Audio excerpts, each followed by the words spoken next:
Hit TV YouTube channels లో మీ వ్యాపార ప్రకటనలకు మరియు ప్రమోషనల్ ఇంటర్వ్యూస్ కోసం వెంటనే సంప్రదించండి. Hello everyone, welcome to hit TV. నేను భాను మేకల. కూటమి ప్రభుత్వం అధికారంలోకి వచ్చి 40 డేస్ అవుతుంది.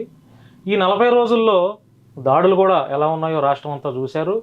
అయితే నారా లోకేష్, ప్రస్తుత మంత్రిగా ఉన్నటువంటి నారా లోకేష్ భార్య బ్రాహ్మణి గారి మీద, అదేవిధంగా తెలుగుదేశం పార్టీ కుటుంబ సభ్యులు అయినటువంటి కొంతమంది మహిళలు ఎవరైతే ఉన్నారో వారి మీద వైఎస్ఆర్సీపీ పార్టీకి చెందినటువంటి కొంతమంది కార్యకర్తలు సోషల్ మీడియాలో అసభ్యంగా పోస్టులు పెడుతున్నారన్నటువంటి నేపథ్యంలో విజయవాడ సెంట్రల్ నియోజకవర్గ మహిళా అధ్యక్షురాలు, తెలుగుదేశం పార్టీ మహిళా అధ్యక్షురాలు దాసరి ఉదయశ్రీ గారు మనతో ఉన్నారు. అసలు ఆవిడ ఎవరి మీద కంప్లైంట్ పెట్టారు, ఎవరిని ఉద్దేశించి కంప్లైంట్ పెట్టారు, దేనికోసం పెట్టారు అనే విషయాలతో పాటు మరికొన్ని విషయాలు మాట్లాడించే ప్రయత్నం చేద్దాం. మేడం నమస్తే. నమస్తే అండి.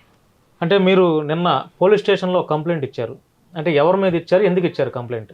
గత 5 సంవత్సరాలు కూడా వైసీపీ ప్రభుత్వం వచ్చిన తర్వాత నాతోటి ఉన్నటువంటి తెలుగుదేశం పార్టీ నాయకులు అవనివ్వండి, కార్యకర్తలు అవనివ్వండి, పెద్ద పెద్ద వాళ్ళతో సహా, రాష్ట్ర మహిళా అధ్యక్షురాలతో సహా, ఇంతకుముందు ఎమ్మెల్యేలతో సహా పిచ్చి పిచ్చి కామెంట్స్, పిచ్చి పిచ్చి ట్రోల్స్, అంటే అధికారం వాళ్ళ చేతిలో ఉంది కదా అని అధికార బలం చూసుకొని జగన్మోహన్ రెడ్డి అడ్డ చూసుకొని పిచ్చి పిచ్చిగా విర్రబీగిపోయారు.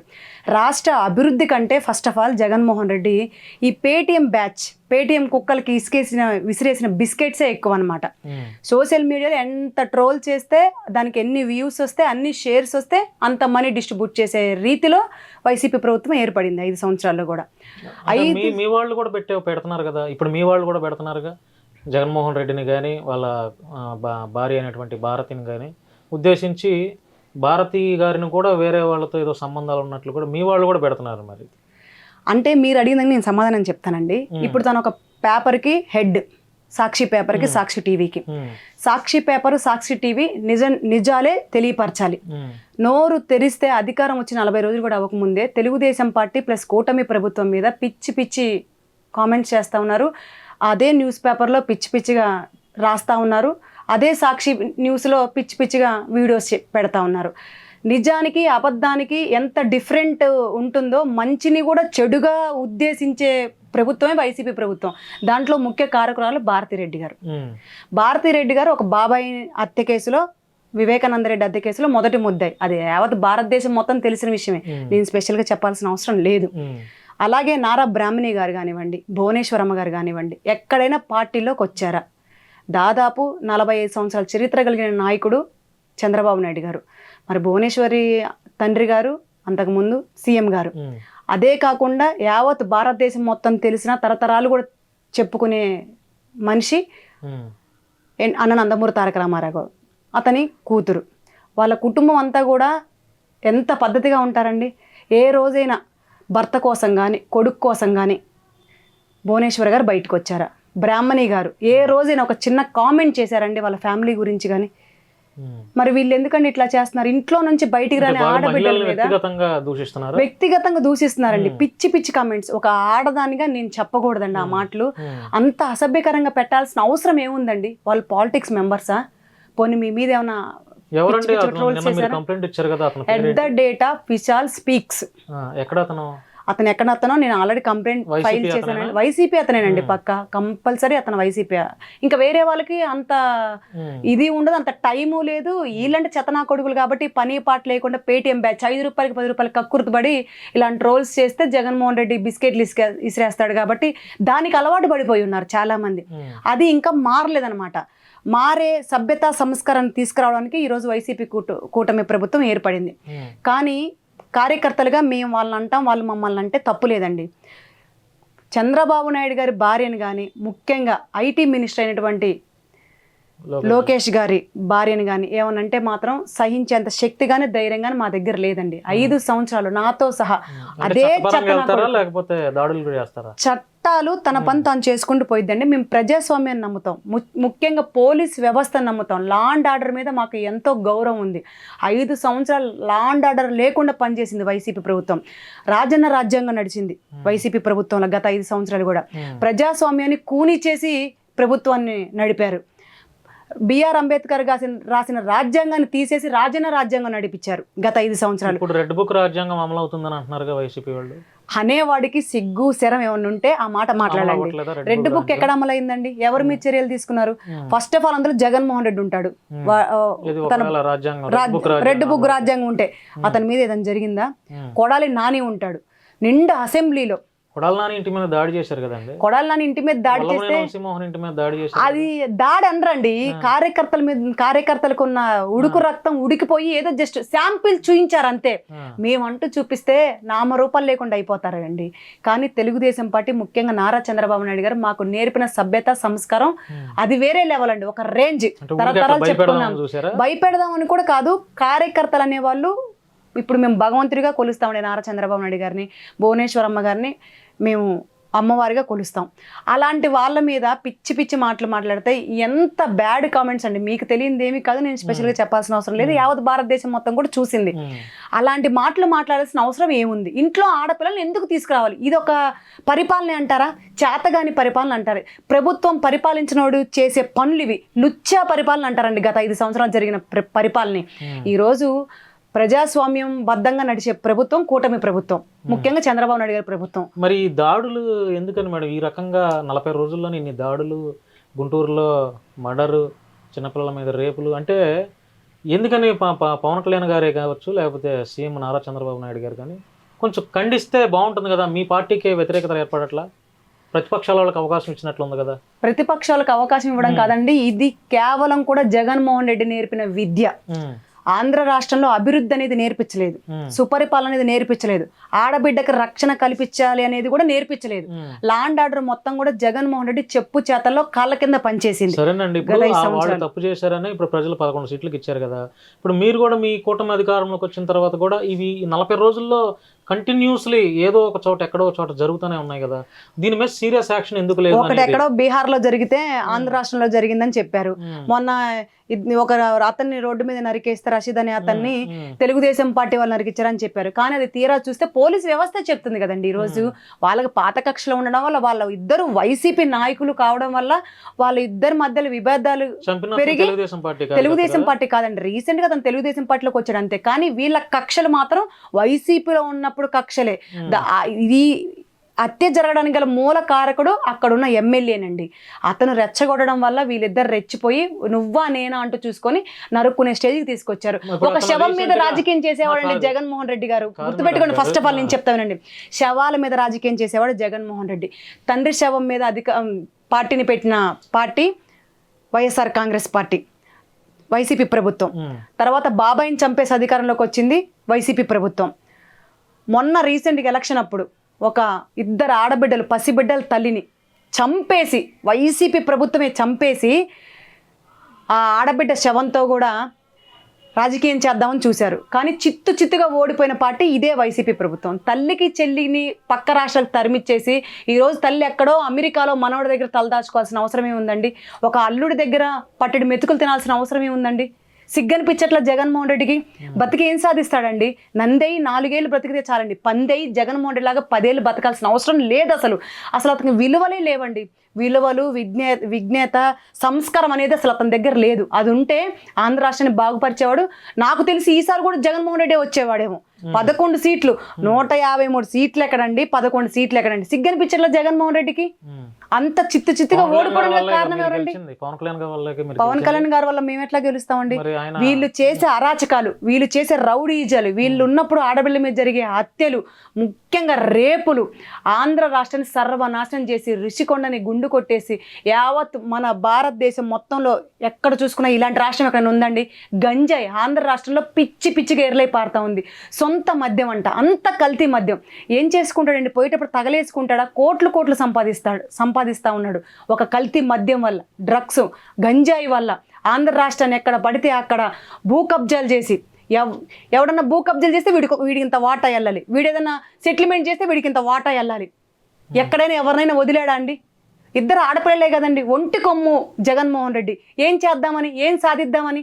ఎప్పుడైనా వాళ్ళ భార్యని కానీ, వాళ్ళ తల్లిని కానీ, వాళ్ళ చెల్లిని కానీ, వేరే పార్టీలో ఉన్నా సరే 2 ఆడబిడ్డలు ఉన్నారు ఆయనకి, మాట్లాడాలంటే మేము ఎంతసేపు అండి? ఆయన కంటే ఎక్కువ మాట్లాడగలం. ఆయన తల నుంచి వచ్చిన జేజమ్మల్ లాంటి వాళ్ళం మేము. కానీ మా సభ్యత సంస్కారం అది కాదు. తెలుగుదేశం పార్టీ మాకు అది నేర్పించలేదు. ముఖ్యంగా నారా చంద్రబాబు నాయుడు గారు ఇలాంటి వాటికి దూరంగా ఉంటాడు. మేము ఆయన అడుగుజాడలో నడుస్తున్నాం కాబట్టి మేము టిల్ ఈ సెకండ్ కూడా చాలా ఓర్పుగా ఉన్నాం. మా నారా చంద్రబాబు నాయుడు గారు చిట్టికేసి అంటే ఎవరిని కూడా నామరూపాలు లేకుండా చేసే బాధ్యత మేము తీసుకుంటామండి. ఖచ్చితంగా చంపేస్తామని నేను చెప్పను. ప్రజాస్వామ్యం ఎట్లా అమలైద్దో బిఆర్ అంబేద్కర్ రాసిన రాజ్యాంగాన్ని బట్టి మేము నడుస్తాం. ఇప్పుడు నడిపిస్తాం కూడా. అది అంటే మేము మనుషులమే కదండి. మేము కడుపుకు అన్నమే తిన్నాంగా, మేము ఉప్పు కారమే తిన్నాంగా, మేము మనిషి పుట్టుకే పుట్టాం. అంటే వాళ్ళకే పౌరుషాలు ఉంటాయి, అంటే మాకు పౌరుషం ఉండదా? అంటే వాళ్ళదే పార్టీ, అంటే మాది పార్టీ కాదా? అంటే వాళ్ళ నాయకుడే నాయకుడు, అంటే మా నాయకుడు కదా? మా నాయకుడు రాజకీయ చరిత్రతో పోల్చుకుంటే వాళ్ళ నాయకుడు రాజకీయ చరిత్ర ఎంతండి? మా నాయకుడు వయసుతో పోల్చుకుంటే ఆయన నాయకుడు వయసు ఎంతండి? మా నాయకుడు రాజకీయ అనుభవంతో పోల్చుకుంటే వాళ్ళ నాయకుడు అనుభవం ఎంతండి? ఎక్కడికి వెళ్ళైనా నా నాయకుడు పెట్టుబడులు తేగల శక్తి, ధైర్యం, దమ్ము, కలేజా ఉన్న నాయకుడు నా నారా చంద్రబాబు నాయుడు గారు. ఇదే వైసీపీ పాలన నిజంగా ప్రజలకు మంచి జరగలేదు అంటారు. మనస్ఫూర్తిగా ఒప్పుకోండి, హార్ట్ఫుల్ గా గుండెల మీద చేసుకొని నా కామెంట్ పక్కన పెట్టండి. నేను మిమ్మల్ని ప్రశ్నించాను. అంటే మీరు ప్రజాస్వామ్యంలో నాయకురాలుగా మీరు ఉన్నారు కాబట్టి, అది కూడా తెలుగుదేశం పార్టీ తరఫు నుంచి ఉన్నారు కాబట్టి, నిజంగా వైసీపీ అంటే హానెస్ట్గా, లేదంటే కాసేపు ఆ పార్టీ పదవి మీకుందనేది పక్కన పెడితే, వైసీపీ ప్రభుత్వంలో పేదలకు ఎటువంటి మంచి జరగలేదంటారా? ఒక ఆంధ్ర రాష్ట్ర ఆడపడుచుగా మాట్లాడుతా ఉన్నానండి. ఏ పార్టీకి సంబంధం లేని ఒక ఆడబిడ్డగానే మాట్లాడుతున్నా. ఈరోజు జగన్మోహన్ రెడ్డి ప్రభుత్వంలో ఉన్నంత కాలం కూడా అన్ని కష్టకాలండి. నాది మధ్యతరగతి కుటుంబమే. మేము పనికి వెళ్తే కానీ రెక్కాడితేనే కానీ డొక్కాడని కుటుంబాలు మా ఫ్యామిలీ అంతా కూడా, నా చుట్టుపక్కల ఉన్న వాళ్ళందరూ కూడా. అలాంటి వాళ్ళ మీద ఎంత బండింగ్ పడిపోయిందండి. గ్యాస్ బండి ఎంత అండి? నిత్యావసర సరుకులు ఎంత అండి? పెట్రోల్, డీజిల్ ఎంత అండి? కరెంటు బిల్లులు ఎన్నిసార్లు పెంచాడండి? 9-10 సార్లు కరెంటు బిల్లులు పెంచారు. ఇసుక ఎంత అండి? ఒక ఇల్లు కట్టుకునే సామాన్య మధ్యతరగతి వాడు ఇల్లు కట్టుకోవాలంటే ఒక ట్రాక్టర్ ఇసుక 30-40 వేలు కొనుక్కోవాలండి. ఒక లారీ ఇసుక 50-60 వేలు పెట్టి కొనుక్కోవాలా? ఆనాడు ప్రభుత్వంలో ఫ్రీగా ఇసుక ఇచ్చేది, ట్రావెలింగ్ ఖర్చు ఇచ్చేది. ఇప్పుడు కూడా అదే అమలు చేస్తా ఉన్నారు. చెతనా కొడుకులు మాత్రం ఇది ఇసుక అమ్ముకుంటా ఉన్నారు, ఫ్రీ ఇసుక అన్నారు, డబ్బులు తీసుకుంటా ఉన్నారు అంటున్నారు. ట్రావెలింగ్ ఖర్చు కూడా ఇవ్వరా అండి? అంటే ప్రభుత్వం నడపాలంటే ఎంతో కొంత ఆదాయం కావాలి కదండి. మరి ట్రావెలింగ్ ఖర్చు కూడా ఇవ్వకుండా ఫ్రీ కంటెంట్ ఇసుక ఫ్రీగా ఇస్తున్నారు. నా ఇంటికి నేను తెచ్చుకోవడానికి నేను ఒక ట్రాక్టర్ పెట్టుకుంటానా, లారీ పెట్టుకున్నా, దానికి నేను ఇన్కమ్ ఇవ్వాలి కదా. ఇవ్వకపోతే ఎట్లా తీసుకొస్తారు? నేను మోసుకొని వస్తానా? నా భర్తను మోసుకొని వస్తాడా? ముఖ్యంగా భవన నిర్మాణ కార్మికులు ఒక దాని మీద పనిచేసే ఎంతమంది వృత్తులు నోరు కొట్టాడండి. ఆంధ్ర రాష్ట్రంలో దాదాపు చాలామంది పేదవాళ్ళే ఉన్నారండి. రోజు పనికి వెళ్తేనే కానీ పూటగడని బ్రతికే వాళ్ళు చాలామంది ఉన్నారు, నా కుటుంబంతో సహా. అలాంటి వాళ్ళని ఎంత ఇబ్బంది పెట్టాడండి. ఎక్కడైనా పనులు ఉన్నాయండి, ఏదైనా చిన్న వ్యాపారం అన్న చేసుకుంటా ఉన్నారండి. ఎమ్మెల్యేలు చూస్తే అరాచకాలు. రోడ్డు మీద చిన్న చిన్న బండ్లు పెట్టుకొని కాయలు, కూరగాయలు, పండ్లు అమ్ముకునే వాళ్ళ దగ్గర కూడా 100-200 కూడా వసూలు చేసిన పరిస్థితి అండి ఆంధ్ర రాష్ట్రంలో. ఈరోజు అది ఉందండి? మనస్ఫూర్తిగా మీరు ఒప్పుకోండి. మేడం, మీరు సెంట్రల్ ఎమ్మెల్యే బోండవమ్మ గారు, ఆయన రిసీవింగ్ ఎట్లా ఉంటుందండి ప్రజలతో? చాలా బాగుంటుందండి. మీకు లైవ్ లో నేను చూపించడానికి కూడా సిద్ధంగా ఉంటాను. ఆయన గెలిచి ప్రమాణ స్వీకారం చేసి నిండా 40 రోజులు కావట్లా. కోలాహలంగా ఉంటారండి మా ఆఫీసు జనం. అయితే ఎవరు వచ్చినా స్పందన చాలా బాగుంటుంది.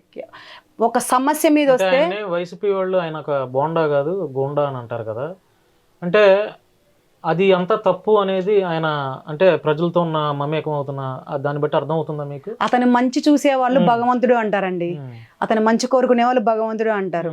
అతని గురించి తెలియనివాడు, అతని గురించి తెలుసుకోవాలని ఇంట్రెస్ట్ కూడా లేనివాడు ఉంటాడు చూసారా, వాళ్ళు గోండా అంటారు. కానీ అతనైతే ఇక్కడ సెంట్రల్ నియోజకవర్గంలో ఎన్టీఆర్ జిల్లాలో, కృష్ణా జిల్లాలో ఈ అత్యధిక మెజారిటీతో 60,000 పైగా ఈరోజు అతనికి మెజారిటీ వచ్చిందంటే కేవలం సెంట్రల్ నియోజకవర్గం ఇచ్చిన ప్రజల ఆరాధన ప్రేమేనండి. సెంట్రల్ నియోజకవర్గాన్ని అంతకుముందు 5 years కాకుండా అంతకుముందు 5 years ఇప్పుడు ఆయన ఆఫీస్ దగ్గర కూడా జనాలు చాలా మంది ఉంటున్నారు ప్రజలు. చాలా ఒక్క నిమిషం అండి, కలవటానికి లేకపోతే సమస్యలు చెప్తారు, సమస్యలు చెప్పడానికి with in faction of second లో అతని సమస్య పరిష్కరించడానికి పనిచేస్తా ఉన్నాడు. అదే మల్లాది విష్ణు గారు ఆఫీస్ ఉందండి. ఏ రోజున ఇంత జనాన్ని చూసారండి వైసీపీ ప్రభుత్వంలో? మల్లాది విష్ణే కాదు, ఎక్కడ ఏ నియోజకవర్గంలో చూసుకున్నా ఒక వైసీపీ ప్రభుత్వంలో వాళ్ళ కార్యకర్తలు, వాళ్ళ నాయకులు తప్ప ఎక్కడైనా ప్రజలు సమస్యలు పరిష్కరించడానికి ప్రజలు వచ్చేవాళ్ళ? వీళ్ళు చేయరని తెలుసు. ఒక ఎమ్మెల్యే దగ్గరికి వెళ్ళడానికి మధ్యలో 10 మందిని దాటుకుంటూ వెళ్ళాలంట. కానీ ఈరోజు బోండా ఉమ్మ గారు, తెలుగుదేశం పార్టీ అభ్యర్థి అయినటువంటి బోండా ఉమామహేశ్వర గారు ఎమ్మెల్యేగా గెలిచిన తర్వాత ఎవరి పర్మిషన్ లేదు, డైరెక్ట్ ఆయన దగ్గర ఎదురు బదురు కూర్చొని సమస్య పరిష్కరించుకోవడానికి ప్రజలు స్వచ్ఛందంగా వస్తూ ఉన్నారు. వాళ్ళ సమస్య తెలుసుకొని విత్ ఇన్ సెకండ్లో 5-10 నిమిషాల్లో వాళ్ళ సమస్యను పరిష్కరిస్తూ ఉన్నాడు బోండా ఉమామహేశ్వరరావు గారు. ఇతను ఒక్కడే కాదండి, యావత్ మన ఆంధ్ర రాష్ట్రం మొత్తంలో కూడా కూటమి ప్రభుత్వం ఏర్పడినటువంటి కూటమి ప్రభుత్వంలో ఉన్న ఎమ్మెల్యేలు మొత్తం కూడా అంతే చురుగ్గా పనిచేస్తూ ఉన్నారండి. ఎందుకంటే ఆంధ్ర రాష్ట్రంలో ఎమ్మెల్యేలతో సహా ఇబ్బంది పడ్డారు వైసీపీ ప్రభుత్వంలో. కాబట్టి ఇదే రీతిలో ఉండకూడదు, ప్రజలకి మంచి చేయాలి, మనల్ని నమ్మి ఓటేశారు. 153 సీట్లు ఇచ్చిన జగన్మోహన్ రెడ్డిని ఈరోజు చిత్తుగా ఓడించి అదాలపాతలకు తొక్కేశారు. 11 సీట్లు ఇచ్చి లెవెన్ రెడ్డిని చేశారు. ముఖ్యంగా మరలా ఆ 11 కూడా లేకుండా 0 మోహన్ రెడ్డిని చెయ్యాలి. ఆంధ్ర రాష్ట్రాన్ని మళ్ళీ ఈసారి ఆయన చేతిలో పెట్టేసి ఇప్పుడు ఆల్రెడీ కొన్ని కోట్ల రూపాయల అప్పులు చేశాడండి అండి, కొన్ని కోట్ల రూపాయల అప్పులు చేశాడు. అప్పులు ఎట్లా తీరుస్తాం? అతను ఉన్న తర్వాత ఒక కంపెనీ వచ్చిందండి, ఎక్కడైనా పెట్టుబడులు వచ్చాయా? ప్రత్యేక హోదాకి తెస్తానని చెప్పినాడు, ప్రత్యేక హోదా తెచ్చాడా? మద్యపాన నిషేధం చేస్తాడు, దశల వారీగా చేస్తాడు, చేశాడండి. మీ ఆవేశాలు మీ కోపాలు చూస్తుంటే జగన్మోహన్ రెడ్డిని శాశ్వతంగా లేకుండా చేద్దామనే ఆలోచనలో మందేం లేదండి. ఆంధ్ర రాష్ట్ర ప్రజలు సిద్ధపడ్డారు.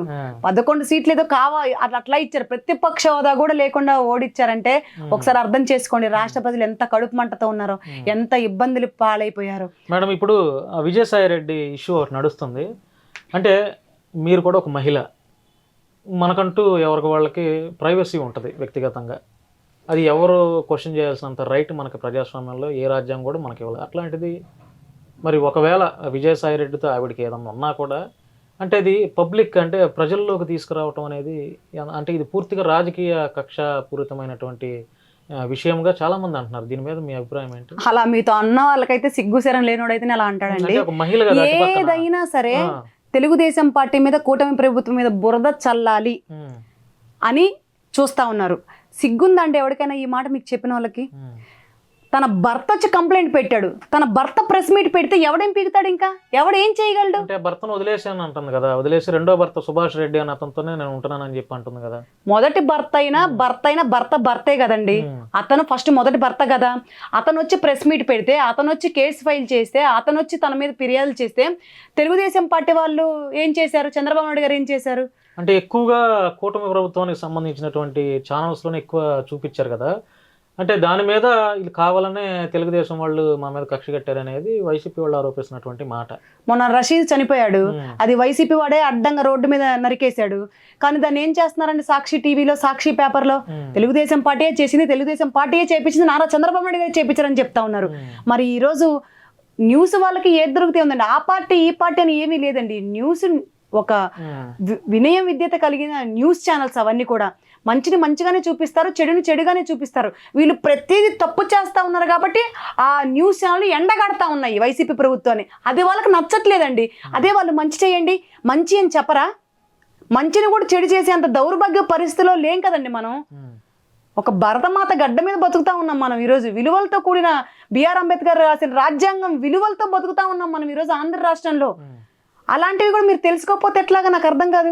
ఈరోజు ఎవడో వాళ్ళ భర్త వచ్చి తన కంప్లైంట్ పెడితే మనం ఏం చేస్తాం? న్యూస్ వాళ్ళకి దొరికింది, హెడ్లైన్స్ చేస్తున్నారు, ట్రోల్స్ చేస్తున్నారు. దానికి మనం ఏం చేయగలం? ప్రభుత్వం ఏం చేస్తుంది? ప్రభుత్వం పట్టించుకోవాల్సిన అవసరం ఇది, ప్రభుత్వం పట్టించుకోవాల్సిన విషయం ఇది. ప్రజలకి ఏమైనా మంచి జరుగుతుందని చెప్పండి, ప్రభుత్వం పట్టించుకుంటుంది. ప్రజలకి ఇది కావాలని చెప్పండి, ప్రభుత్వం పట్టించుకుంటుంది.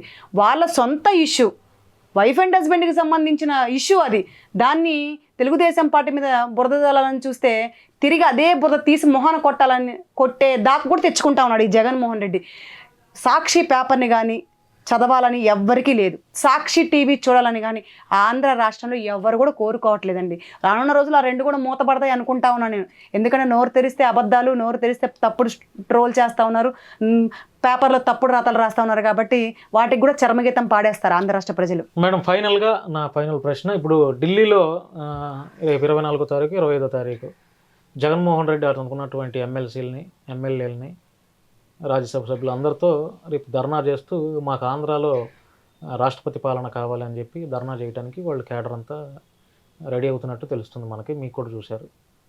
అంటే దీని మీద మీ అభిప్రాయం ఏంటి? అసలు ఏ మొహం పెట్టుకుని వెళ్తాడని ఢిల్లీ? అసలు ఏ మొహం పెట్టుకుని వెళ్తాడు జగన్మోహన్ రెడ్డి ఢిల్లీ? అసలు అతను ఎందుకు వెళ్ళకూడదు? మొహం వెళ్తుందా? ఎందుకు వెళ్తాడు? అంటే ఓడిపోయినంత మాత్రాన ఢిల్లీ వెళ్ళకూడదు? ఢిల్లీ ఇంతకు ముందు ఢిల్లీ వెళ్ళి ఏం చేశాడు? నరేంద్ర మోడీ దగ్గరికి వెళ్ళి ఏం చేశాడు? నరేంద్ర మోడీ గారి దగ్గరికి ఎందుకు వెళ్తారు? మాకు ప్రత్యేక హోదా కావాలి, మాకు ఇన్ని నిధులు కేటాయించండి, మాకు ఈ అభివృద్ధి జరగాలి, పోనీ ఆయన అంత ముందు ఈ రైల్వే శాఖలు ఇవి కావాలి, మాకు ఆంధ్ర రాష్ట్రం అభివృద్ధి చేయడానికి మాకు ఇంత నిధులు కేటాయించండి అని అడగడానికి వెళ్ళాలి. జగన్మోహన్ రెడ్డి ఎందుకు వెళ్ళేవాడండి? ఏ రోజైనా సరే జగన్మోహన్ రెడ్డి ఎందుకు వెళ్ళేవాడని నేను చెప్పనండి. అతని కేసుల కోసం, కేసులు కొట్టేపించుకోవడం కోసం ఇన్ని సార్లు కూడా 5 సంవత్సరాలు కూడా ప్రజల కోసం ఛాలెంజ్ విసురుతా ఉన్నాం. ఒక ఆంధ్ర రాష్ట్ర ఆడపడుచు, ఒక పార్టీతో సంబంధం లేదు నాకు, ఛాలెంజ్ విసురుతా ఉన్నాను. 5 సంవత్సరాల్లో కొన్ని 100 సార్లు వెళ్ళాడు జగన్మోహన్ రెడ్డి నరేంద్ర మోడీ గారి దగ్గరికి. నేను చెప్తా వినండి, నేను ఛాలెంజ్ విసురుతా ఉన్నాను కదండి, సవాల్ విసురుతా ఉన్నానండి. జగన్మోహన్ రెడ్డి ఇప్పుడు చంద్రబాబు నాయుడు గారు నరేంద్ర మోడీ గారి దగ్గరికి వెళ్తా ఉన్నారు, అమిత్ షా గారి దగ్గరికి వెళ్తా ఉన్నారు, వెంటనే ప్రెస్ మీట్ పెడతా ఉన్నారుగా. నేను దీనికోసం వెళ్ళాను, ఈ నిధులు కావాలని అడిగాను, శాంక్షన్ చేస్తా అన్నారు, కొన్ని రోజులు టైం పట్టిద్దని చెప్తున్నారు, ఖచ్చితంగా నిధులు శాంక్షన్ చేయించేదాకా పోరాడదని నా చంద్రబాబు నాయుడు గారు ధైర్యంగా దమ్ము కలిసి ఒక మగాడిగా చెప్తా ఉన్నాడు. ఇదే జగన్మోహన్ రెడ్డి గత 5 సంవత్సరాల ప్రభుత్వంలో ఇన్ని 100 సార్లు వెళ్ళాడు ఢిల్లీ నరేంద్ర మోడీ గారి దగ్గరికి, అమిత్ షా గారి దగ్గరికి. ఒక్కరోజు ప్రెస్ మీట్ పెట్టలేదే, ఒక్క ప్రెస్ మీట్. ఛాలెంజ్ విసురుతా ఉన్నాను, కట్టుబట్టలతో ఆంధ్ర రాష్ట్రాన్ని వదిలి వెళ్ళిపోతానండి నేను. జగన్మోహన్ రెడ్డి గత 5 సంవత్సరాల్లో నరేంద్ర మోడీ గారి దగ్గరికి వెళ్ళి కాళ్ళు పట్టుకొని నా కేసులు కొట్టేయండి. 5 సంవత్సరాలు ఎంత దౌర్భాగ్యం అండి, అసలు ప్రజాస్వామ్యం బ్రతికుందా? 5 సంవత్సరాల్లో ఒక్కసారైనా కోర్టుకు వెళ్ళాడండి? తన మీద ఎన్ని కేసులు ఉన్నాయండి? ఆ కేసులు లేని రాజకీయ నాయకుడు ఎవరు ఉన్నారండి? అన్ని కేసులు ఉన్నాయండి, అవి కూడా తప్పుడు కేసులు, భూ కబ్జాల కేసులు, దొంగతనాల కేసులు, అవన్నీ కూడా. చంద్రబాబు గారి మీద లేవా కేసులు? చంద్రబాబు నాయుడు గారు ఏం చేశారండి? ఓటుకు నోటు కేసు లేదా? ఓటుకు నోటు కేసు చంద్రబాబు నాయుడు గారు చేశారని మీకు రుజువు ఏమైనా ఉందా? చంద్రబాబు గారి ఆయన పేరే వచ్చింది కదండి, చంద్రబాబు నాయుడు గారి పేరు, వాయిస్ రికార్డే వచ్చింది కదా బయటికి. వాయిస్ రికార్డులు ఎన్నైనా చేయొచ్చండి, అది కూడా ఒక మ్యానిపులేట్ అంటారు, అది కూడా మ్యానిపులేటే కదా. అప్పుడు ఉమ్మడిగా ఉన్నప్పుడు మ్యానిపులేట్ చేసి చేయించారు, కానీ చంద్రబాబు నాయుడు అంటే లుచ్చ రాజకీయాలు చేయడండి ఆయనకు అసలు అవసరం కూడా లేదండి. ప్రతి ఒక్కడు కూడా శ్వేతపత్రం రిలీజ్ చేస్తూ ఉన్నాడు చంద్రబాబు నాయుడు గారు. మరి జగన్మోహన్ రెడ్డి 5 సంవత్సరాలు ఎక్కడైనా శ్వేతపత్రం రిలీజ్ చేశాడు? అసలు జగన్మోహన్ రెడ్డికి ఇంకో విషయం ఏంటంటే శ్వేతపత్రం అంటే ఏంటో కూడా తెలియదు. ఆ వైసీపీ ప్రభుత్వ నాయకులకి, మినిస్టర్లకి, మంత్రులకి, ఎమ్మెల్యేలకి, ముఖ్యంగా పార్లమెంట్ సభ్యులకే తెలియదు ఒక శ్వేతపత్రం ఉంటుంది అని. వాళ్ళు రానోళ్ళు ఎమ్మెల్యేలండి, ఏబీసీలు రానోళ్ళు పార్లమెంట్ సభ్యులు, 1-2 రానోళ్ళు ఎమ్మెల్సీలు, మినిస్టర్లు అండి. ఈరోజు పోయిన 5 సంవత్సరాలు ప్రభుత్వంలో చదువుకునే రావాలని ఏం లేదు కదా. ఇప్పుడు మీ పార్టీలో ఆవిడెవరు అంగన్వాడీ ఆవిడకి ఇచ్చారు, ఆవిడ ఎంత చదువుకుంది? మహా అయితే 10th ఇంటర్ చదువుకుని ఉంటారు. చదువు లేని వాళ్ళు కూడా అనాది కాలంగా రాజకీయాల్లో ఉన్నారు కదా. సుపరిపాలన అందిస్తున్నాగా 5 సంవత్సరాల్లో. చదువుతో సంబంధం ఏముంది? ప్రజలకు మంచి చేయాలని ఆలోచన ఉంటే చదువుతో సంబంధం ఏముంది? మంచి చేశారా మరి 5 సంవత్సరాల్లో? చదువుకున్న వాళ్ళు చేసే పరిపాలన అది వేరండి, చదువు సంధ్య లేని వాళ్ళు చేసే పరిపాలన గత ప్రభుత్వంలో 5 సంవత్సరాలు ఉన్న ప్రభుత్వంలో ఉన్నటువంటి పరిపాలన. రౌడీజాలు, రాజకీయాలు ఒక విలువలతో చేయకుండా, రాజకీయం అంటే ఏంటో తెలియని వాళ్ళు కూడా ఎమ్మెల్యేలు గెలిచిన తర్వాత ప్రతి ఒక్క నియోజకవర్గం సర్వనాశనం చేశారు. ఇదే దొరికిందే సందురాబాబు అని పిచ్చిగా ఎక్కడ పడితే అక్కడ నున్నగా దోచేసుకున్నారు, నాకేసుకున్నారు, ఆంధ్ర రాష్ట్రాన్ని సర్వం మింగేశారండి జగన్మోహన్ రెడ్డితో సహా. అసలు జగన్మోహన్ రెడ్డి ఏ పక్షానన్నా ఒక ముఖ్యమంత్రి హోదాకి పనికొస్తాడండి? పరదాలు కట్టుకొని బయటకు వస్తావా? ఒక శవం లెగిస్తే కానీ ఈరోజు నువ్వు ప్రజల్లోకి రాలేపోయావు. నీకు ప్రతిపక్ష లేకుండా ప్రజలు చిత్తుగా ఓడిచ్చారు కాబట్టి నువ్వు ఈరోజు ప్రజలకు స్వచ్ఛందంగా రాగలివా? పరదాలు కట్టుకొని బయటకు వస్తావు, మ్యాట్లు లేనిది నడవ్వు, 12 కిలోమీటర్లు 14 కిలోమీటర్లు కూడా నీకు హెలికాప్టర్ కావాలి. ఇదేనా నువ్వు ఆంధ్ర రాష్ట్ర ప్రజలకు ఇచ్చే పరిపాలన? ఒక ముఖ్యమంత్రిని ఆంధ్ర రాష్ట్ర ప్రజలు చూడాలనుకోరా? ఒక ముఖ్యమంత్రితో ఆంధ్ర రాష్ట్ర ప్రజలు ఓటు వేసి గెలిపించిన 153 సీట్లు ఇచ్చిన ప్రజలు చూడాలనుకోరా? ఆయనకు సమస్యలు చెప్పుకోవాలనుకోరా? ఈరోజు నారా చంద్రబాబు నాయుడు గారు ప్రతి శనివారం వేల మంది వచ్చిన ప్రతి ఒక్కరిని కలిసి వెళ్తున్నారే, అది కదా పరిపాలన అంటే. మరి అది ఎందుకు తెలియదు అతనికి? ఎక్కడైనా 5 సంవత్సరాలు జగన్మోహన్ రెడ్డి ఎట్టా ఉంటాడో ఎవరికైనా సామాన్య మానవుడికి తెలుసా అండి? వాళ్ళ ఎమ్మెల్యేలకి, వాళ్ళ పార్టీ తరపు నాయకులకు, కార్యకర్తలకు తప్ప. దాన్ని ఏ పరిపాలన అంటారండి? తాలిబన్లు పరిపాలించినట్టు రీతిలో ఉందండి గత 5 సంవత్సరాలు కూడా. తాలిబన్ల కన్నా అంతకన్నా ఇంకేం పెద్దగా ఉన్నా కూడా అదేనండి వాళ్ళైతే. అంత అరాచకమైన పరిపాలన, ఎక్కడైనా సుపరిపాలన నోచుకున్నారండి ఆంధ్ర రాష్ట్ర ప్రజలు. అరో లక్షణాన్ని ఏడ్చారండి. ముఖ్యంగా ఆ కల్తీ మద్యం వల్ల ఎంతో మంది ఆడబిడ్డల తాలిబొట్లు తెగిపోయినాయండి. కల్తీ మద్యం ఎందుకండి పూర్తిగా బ్యాన్ చేసేస్తున్నారు కదండి. ఇంతకు ముందు గత 5 సంవత్సరాలు ఏ మద్యం ఉందో ఆ మద్యనే అమలు చేస్తారు. మంచి మద్యాన్ని తక్కువ రేటుకి. ఈయన అమ్మేదేం కల్తీ మద్యము, ఈయన బ్రాండ్లు బూమ్ బూమ్ అంట, శకలకంట, తొక్క, తోటకూర అంట, మళ్ళీ దానికి ఖరీదు ఎక్కువ అంట. మనస్ఫూర్తిగా చెప్తానండి, నేను ఒక ఆంధ్ర రాష్ట్ర ఆడపడుచుగా ఆంధ్ర రాష్ట్రంలో ఈ జగన్మోహన్ రెడ్డి ప్రభుత్వంలో వచ్చినటువంటి పిచ్చి పిచ్చి పెచ్చ బ్రాండ్లు పోయేంత వరకు, చంద్రబాబు నాయుడు గారు వచ్చినాక మళ్ళీ మంచి మద్యం తీసుకొచ్చేంత వరకు మద్యం ముట్టుకుని ప్రమాణం చేసుకున్న వాళ్ళు కూడా చాలామంది ఉన్నారండి. అట్లా సరదాగా తెలంగాణ బోర్డర్ దాకా వెళ్ళి తెలంగాణ మద్యాన్ని తాగొచ్చిన వాళ్ళు, తెలంగాణ మద్యాన్ని దొంగతనాలు చేసి తెచ్చుకొని ఇళ్లలో పెట్టుకొని తాగే రీతికి తీసుకొచ్చాడండి జగన్మోహన్ రెడ్డి. కూడా మీ పార్టీ వాళ్ళు కూడా ఎటువంటి మంచి మంది ఇస్తారో లేకపోతే కల్తీ లేని మంది గత 5 సంవత్సరాలు చంద్రబాబు నాయుడు గారు అనేవాళ్ళు 14 సంవత్సరాలు ముఖ్యమంత్రి అండి. 14 సంవత్సరాలు ఏనాడని కల్తీ మధ్య మీరు చూసారా? ఇలాగ భూ కబ్జాలు చేయడం చూసారా? ఇలాగ ఎక్కడ పడితే అక్కడ ప్యాలెస్లు కట్టుకోవడం చూసారా? ఎక్కడ పడితే అక్కడ సెటిల్మెంట్ చేయడం చూసారా? నరేంద్ర మోడీ గారి దగ్గరికి వెళ్ళి కాళ్ళు పట్టుకొని కేసులు కొట్టయి నేను కోర్టుకు వెళ్ళాలని దండాలు దాసుకలు పెట్టడం చూసారా? ఎక్కడికి వెళ్ళినా మంచి కంపెనీ, ఇతను వచ్చిన తర్వాత కియా మోటార్స్ ఎన్ని కంపెనీలు వెళ్ళిపోయాయండి. వాటా కావాలా? అభివృద్ధి జరిగితే చాలరా బాబు అనుకునేది పోయి మీరు కంపెనీ పెడితే నాకు ఇంత వాటా కావాలి, అంత వాటా కావాలి, మీకు ఇంత ల్యాండ్ ఇవ్వాలంటే ఏంటి పనులు? ఆంధ్ర రాష్ట్రాన్ని అభివృద్ధి చేయడానికి వచ్చావా, దోచుకోవడానికి వచ్చావా? నిన్ను గెలిపించిన తర్వాత తెలిసింది ఆంధ్ర రాష్ట్ర ప్రజలకి నువ్వు దోచుకోవడానికి వచ్చావని, ఆంధ్ర రాష్ట్రాన్ని అధోగతి పాల్పడించడానికి వచ్చావని ఆంధ్ర రాష్ట్ర ప్రజలు నువ్వు గెలిచిన తర్వాత తెలుసుకున్నారు. ముందే తెలుసుకుంటే అసలు నిన్ను నామరూప లేకుండా నీ ప్రభుత్వాన్ని తొక్కేసారు అదాల పాతంలోకి, నిన్ను తొక్కేసేవారు అదాల పాతంలోకి. సో ఇప్పుడు తెలుసుకున్నారు కాబట్టి ఇప్పుడు నీ పార్టీని తొక్కేశారు. నువ్వు ఇలాగే ఒక్కొక్కరు నెల ఒక్కొక్క శవాన్ని చంపుకుంటూ శవాల మీద రాజకీయాలు చేస్తూ, శవం బయటికి వస్తే శవం కనబడే చోటకు వచ్చి రాజకీయాలు చేస్తే నిన్ను తొక్కేస్తారు అదాల పాతంలోకి. శవం దగ్గరికి వెళ్తే నవ్వుకుంటూ వెళ్తాడండి ఎవడన్నా. ఇంతటి దౌర్భాగ్యం. మీరు ఇందాక నేను చదువుకోలేదంటే మీరు అంత ఫీల్ అయిపోయారే. చదువుకున్నోళ్ళే పరిపాలించాలండి. చదువుకున్నాడు, సంస్కారం, వినయం, విద్యత, ఒక కుటుంబం తెలిసినోడైతే, ఒక ప్రాణ విలువ తెలిసినోడైతే చచ్చిపోయిన వాళ్ళ దగ్గరికి ఎవరైనా నవ్వుకుంటూ వెళ్తారండి? నవ్వుకుంటూ వెళ్తాడు. దండేసేప్పుడు నవ్వుకుంటూ వెళ్తాడు. వాళ్ళ కుటుంబం అంటాడు. ఏమన్నా అసలు నరికే బుద్ధి అయిద్దండి నాకైతే. మీరు ఏమనండి, కస్సా పొడిసేయాలనిపిస్తుంది జగన్మోహన్ రెడ్డిని చూస్తే. ఒక మనిషి చచ్చిపోతే ఒక ప్రాణం పోతే మళ్ళీ ప్రాణం తిరిగి రాదు. మనిషి జన్మ అంటూ ఎత్తాలంటే కొన్ని జన్మలు పట్టాలి. అలాంటి మనిషి ప్రాణం కోల్పోతే కనీసం వీడుకోలు వెళ్తే ఇగిలిస్తూ ఉంటావా?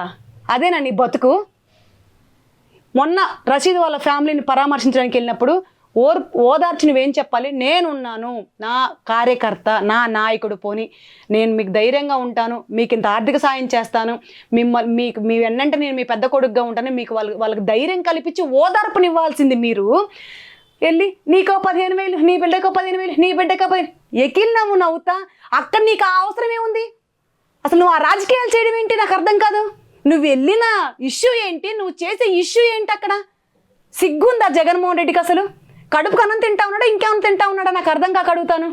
అసలు నిజంగా ఒక మనిషి పుట్టినోడు ఎవరైనా అట్లా చేస్తాడా? పరామర్శించడానికి వెళ్ళినాడు, పరామర్శించాలి, ధైర్యాన్ని కల్పించాలి, వచ్చేయాలి. అక్కడ కూడా రాజకీయాలు చేస్తూ ఉన్నాడు. ఏదో స్క్రిప్ట్ లేని చదవలేడు, పేపర్ లేదు చదవలేడు, చూసి కూడా అమ్మ బూతులు చదివేస్తాడు. ఏదో వాయిస్ మొత్తానికి కాదు మేడం గారు, కాదండి, ప్రెస్ మీట్ ఇస్తా ఉన్నాడు. ఒక నిమిషం అండి, ప్రెస్ మీట్ ఇస్తా ఉన్నాడు. ఎవరో పక్కన ఎవరో అంటే ఫ్లో పోతుంది కదా. మీరెంత ఏబిఎన్ ఆంధ్రజ్యోతి అయితే మాత్రం మీరు మధ్యలో పోగొట్టాలా? ఏదో మాట్లాడుతూ ఉన్నాను అంటే జగన్మోహన్ రెడ్డికి పిచ్చెక్కేసింది. ఆల్రెడీ స్క్రిప్ట్ ఇస్తే కానీ చదవలేడు. ఆల్రెడీ ఆ స్క్రిప్ట్ కూడా చదవలేని అయోమయ స్థితికి వెళ్ళిపోయాడు. ఏంట్రా బాబు నాకు 11 సీట్లు వచ్చేసినాయి, 2 నామాలు పెట్టేశారు ప్రజలు, కనీసం 3 నామాలన్నా పెడితే ప్రతిపక్ష హోదాకి వెళ్ళేవాడిని, 2 నామాలే పెట్టేశారు, నన్ను జగన్మోహన్ రెడ్డిని కాస్త మోహన్ రెడ్డి చేశారేంట్రా బాబని మతి భ్రమించిపోయి పిచ్చి పరాకాష్ఠకి వెళ్ళి పిచ్చిగా చేస్తూ ఉన్నాడు. అతన్ని రషీద్ అని అతన్ని చంపించిందే జగన్మోహన్ రెడ్డి అండి. ఒక శవం వెళ్తే కానీ రాజకీయం చేయలేడు.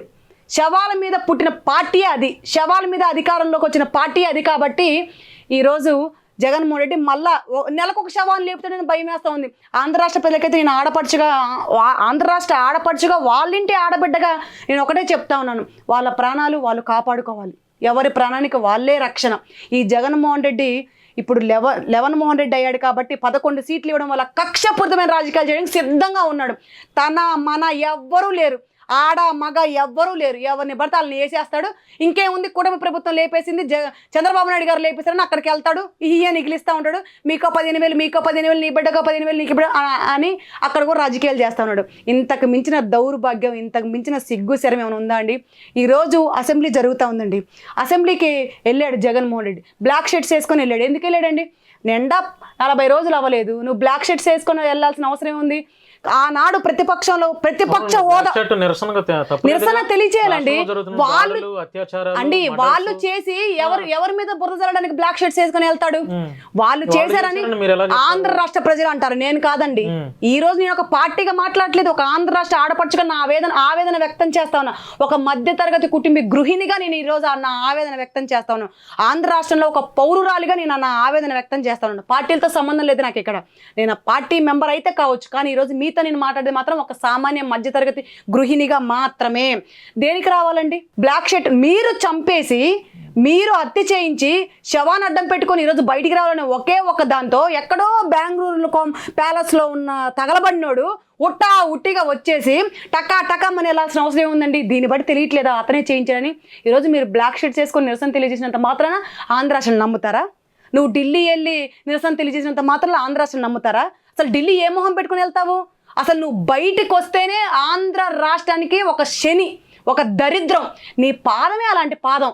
నువ్వు వచ్చావు, ఆంధ్ర రాష్ట్రాన్ని సర్వనాశనం చేసావు. ఆంధ్ర రాష్ట్రాన్ని గత 5 సంవత్సరాలు ఏమని పిలిచేవాళ్ళు తెలుసా అండి? ఒక మద్యం రాష్ట్రం అని పిలిచేవాళ్ళు, ఒక డ్రగ్స్ రాష్ట్రం అని పిలిచేవాళ్ళు. నాది పుట్టిల్లు ఖమ్మం అండి, తెలంగాణ, మా అమ్మగారిది. నేను నా ఊరు వెళ్తే, పండక్కో మా పిల్లలకు హాలిడేస్ ఇస్తాను, మా ఊరు వెళ్తే మీ రాజధాని ఏదైనా అడిగితే నేను ఏం చెప్పేదానండి? తల కిందకేసుకొని కళ్ళెమ్మ నీళ్లు పెట్టుకుంటూ నడుస్తూ ఉండేదాన్ని. ఆ పరిస్థితి నాకు ఎందుకు వచ్చింది? ఆంధ్ర రాష్ట్రంలో ఉండడం వల్ల.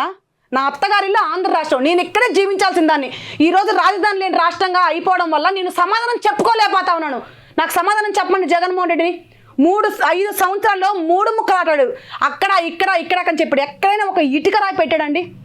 కనీసం ఒక సిమెంట్ బస్తా కట్టాడండి? ఒక చిన్న పిల్లర్ కట్టాడా? 3 రాజధానులు అన్నావు, కనీసం ఒక్కడు కూడా కట్టలేకపోయావే. ఇప్పుడు మీరు ఎంతవరకు డెవలప్ చేస్తారు అనేది కూడా ప్రజలు చూస్తారు. చంద్రబాబు నాయుడు గారు 2వ అడుగు పెట్టింది అమరావతి కదండి, మొదటి అడుగు పెట్టింది పోలవరాన్ని సర్వనాశనం చేశాడు. ఒక అనిల్ కుమార్ యాదవ్, నేను ఒక యాదవ్ బిడ్డండి, వాడు ఎందుకు రా బాబు మా సామాజిక వర్గంలో పుట్టాడని ప్రతి రోజుకి ఒక్కసారి నా బాధపడేదాన్ని. పోలవరం పూర్తి చేయనందుకు, వాడు నియోజకవర్గం అభివృద్ధి చేయనందుకు నీళ్ళు నిలబెడతామని చెప్పి అప్పుడు irrigation minister Devineni Uma assembly సాక్షిగా చెప్పారు కదా. చాలా వరకు పూర్తి చేశారు కదండి. 70% పూర్తి చేశారు, 72% పూర్తి చేశారు పోలవరాన్ని. పోలవరం పూర్తి చేయను కుమార్ యాదవ్ మీరు అన్ని మాట్లాడంటే అండి 72 మీరే కదా గవర్నమెంట్ లో ఉంది. 72% పూర్తి చేసిన వాళ్ళకి వీళ్ళు కనీసం 28% పూర్తి చేయలేరు 5 సంవత్సరాల్లో. సమాధానం చెప్పండి. ఇప్పుడు 72% వీళ్ళు కూడా 85% అయిపోయిందని చెప్పి అంటున్నారు కదా. లైవ్ లో వెళ్దాం. మొన్ననే కదండి శ్వేతపత్రం రిలీజ్ చేశారు. నారా చంద్రబాబు నాయుడు గారు ప్రెస్ లో చూయించారు, ప్రతి ఒక్క టీవీలో చూయించారు. ఎక్కడైనా తుప్పు పట్టిపోతే కనీసం ఆయిల్ వేసే పరిస్థితి కూడా లేకుండా అయిపోయింది. ఒక్క రోజైనా దాని గురించి శ్వేతపత్రం రిలీజ్ చేయడం కానీ, ఇంత పూర్తి చేసామని ఒక ప్రెస్ మీట్ పెట్టడం కానీ. అనిల్ కుమార్ యాదవ్ అనేవాడు ఎక్కడైనా నోరు తెరిస్తే తొడగొడతాడు, అమ్మ నా బూతులు మాట్లాడతాడు. అదే మీ సంస్కారము? అదే నువ్వు ఒక మంత్రి అయి ఉండి, అదే నిన్ను ఒక ఎమ్మెల్యేగా గెలిపిస్తే అంటే మీ సంస్కారం అది ఏడ్చిందా? అన్ని బూతులా? ఎవరైనా తిడతారండి అంటే మీరు ఎన్ని బూతులు తిడితే అన్ని పదవులు ఇస్తాడు మీ జగన్మోహన్ రెడ్డి. బూతుల రాజ్యం అనుకుంటా ఉన్నారేంటి మీరు? ఏమన్నా మీ ప్రభుత్వం బూతుల ప్రభుత్వం అయితే అవ్వచ్చు, కానీ ఎవరు మీరు చూపిస్తారు? ఎవరిని తిడితే ఎవరు ఊరుకుంటారు? గుర్తుపెట్టుకోండి, జగన్మోహన్ రెడ్డి కాదు కదా, ఆడి తల్లో జేజమ్మ, ఆడి అమ్మ మొగుడు దిగి వచ్చినా సరే రానున్న రోజుల్లో ఎప్పటికి కూడా అధికారం రాలేడని ఒక ఆంధ్ర రాష్ట్ర ఆడపడుచుగా నేను సవాల్ విసురుతా ఉన్నాను, జగన్మోహన్ రెడ్డిని హెచ్చరిస్తా ఉన్నానండి. మేడం థ్యాంక్ యూ అండి. ఇంకా రానున్న రోజుల్లో ప్రజలకి మీ కుటుంబ ప్రభుత్వం మెరుగైన పాలన అందించాలని చెప్పి మనస్ఫూర్తిగా మెరుగైన పాలన అందిస్తుండండి. మరింత మెరుగైన పాలన అందించాలని మరింత కోరుకుంటున్నాం మేము. చంద్రబాబు నాయుడు గారి గురించి తెలిసిన విషయమే. ఆయన విజనోన్న నాయకుడు. ఆంధ్ర రాష్ట్రాన్ని ఉమ్మడిగా ఉన్నప్పుడు హైదరాబాద్ని తీర్చిదిద్దిన నాయకుడు. ఈరోజు 5 సంవత్సరాలు కూడా మరో బెంగళూరుగా తీర్చిదిద్దే బాధ్యత ఆయన తీసుకుంటారు. అమరావతి పూర్తి చేస్తారు, పోలవరాన్ని పూర్తి చేస్తారు. ఏదైతే సంక్షేమ పథకాలు హామీ ఇచ్చారో చెత్తనా కొడుకులు ట్రోల్స్ చేస్తా ఉన్నారు వైసీపీ నాయకులు. కుక్కల్లాగా పేటీఎం బ్యాచ్ 5 రూపాయలకు 10 రూపాయలకు పనిచేసే చెత్తనా కొడుకులు అందరూ కూడా పథకాలు ఇస్తాడు. మీరు పథకాలు ఇస్తానని ఎప్పుడు? మీరు గెలిచింది జూలైలో అయితే అక్టోబరు 2020లో 2021లో 2022లో మొదలుపెట్టారు. మీరు 3,000 రూపాయలు పెన్షన్ ఇస్తానని చెప్పి లాస్ట్ చివరి దశలో 2024లో 3,000 ఇచ్చారు. సంవత్సరం 250 పెంచారు. సిగ్గుశరం అనిపించట్లే ఈరోజు అట్లా మాట్లాడడానికి, అట్లా ట్రోల్స్ చేయడానికి, అట్లాంటి వీడియోలు పెట్టడానికి.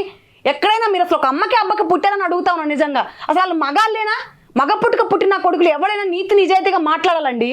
వాళ్ళు చెయ్యలేదు, మేము చేస్తా ఉన్నాం. 4,000 రూపాయలు పింఛన్ ఉన్నాడు చంద్రబాబు నాయుడు గారు. సరాసరి ఒక ఇంటికి వెళ్ళి పింఛన్ ఇచ్చాడు. ఒక ముఖ్యమంత్రి హోదాలో ఉండి ప్రజల్లోకి వస్తూ ఉన్నాడు. పరదాలు కట్టుకొని ఎక్కడ పడితే అక్కడ హెలికాప్టర్లో 12 కిలోమీటర్లు 14 కిలోమీటర్లు హెలికాప్టర్లు వెళ్ళట్లేదు చంద్రబాబు నాయుడు గారు.